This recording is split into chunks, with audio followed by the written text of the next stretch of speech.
Thomas the tank engine has worked his branch line for many years and knows it very well.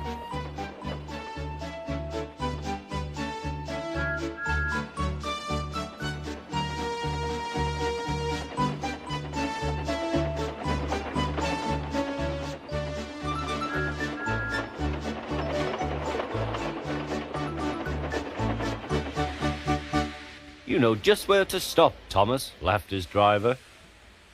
You could almost manage it without me.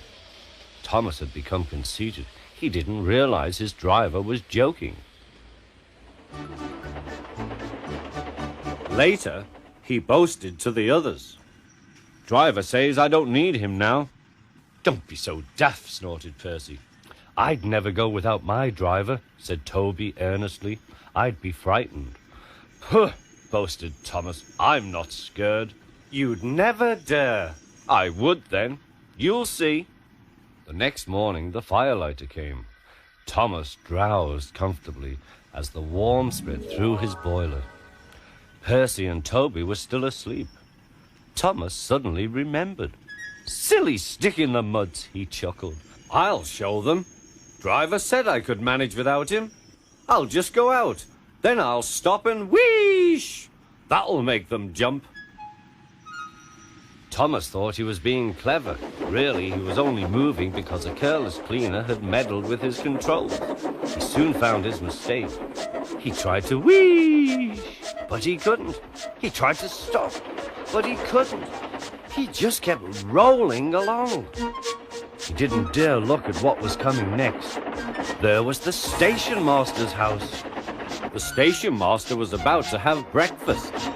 Horrors! Cried Thomas and shut his eyes. The house rocked. Broken glass tinkled. Plaster was everywhere.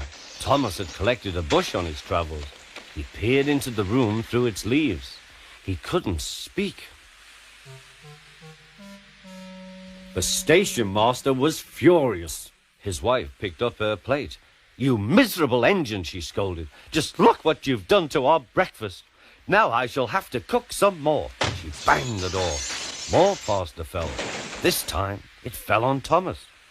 Thomas felt depressed. Workmen propped up the house with strong poles and laid rails through the garden. Meanwhile, Donald and Douglas arrived.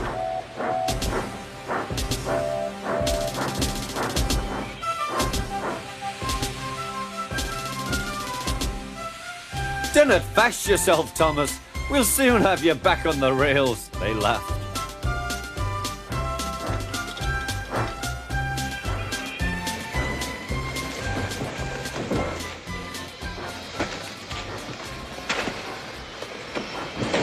Donald and Douglas, puffing hard, managed to haul Thomas back to safety. Bits of fencing, the bush, and a broken window frame festooned his front, which was badly twisted. The twins laughed and left him. Thomas was in disgrace.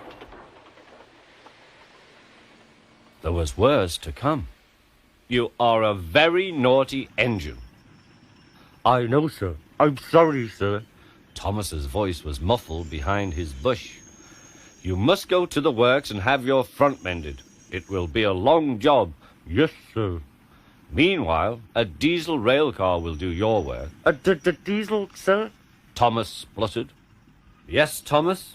Diesels always stay in their sheds till they are wanted. Diesels never gallivant off to breakfast in station masters' houses.